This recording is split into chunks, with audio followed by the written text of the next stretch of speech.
So how valuable must we be to him? You are significant because he loves you. I want to read from John 13 in the Passion Translation. It says verse 1 to 5. Jesus knew that the night before Passover would be his last night on earth before leaving this world to return to the Father's side.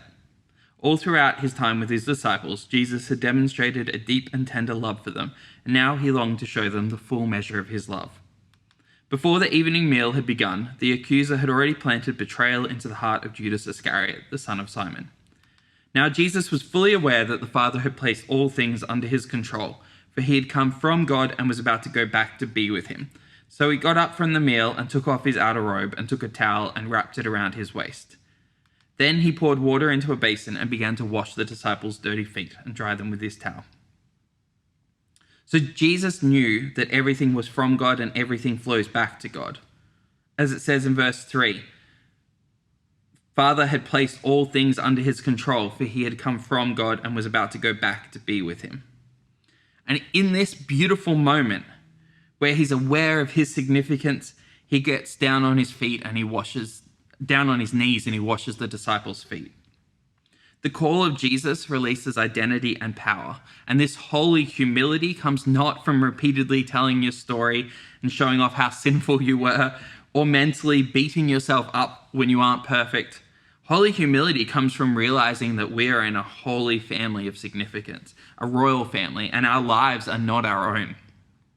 Humility doesn't come from looking inwards, it comes from looking upwards and outwards.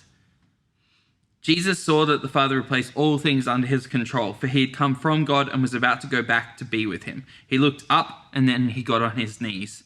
We have collective significance, our favor, our revelation, our risks, our wealth. We have them to benefit the kingdom. We are significant. We are significant, and everything we do, everything we speak and believe is powerful. Just as God spoke this world into being, we are speaking things into being with our beliefs and our words. Our challenge is to become more like Jesus, to grow up into Christ and wield our significance well. As Australians, we're pretty scared of arrogance, of seeming arrogant.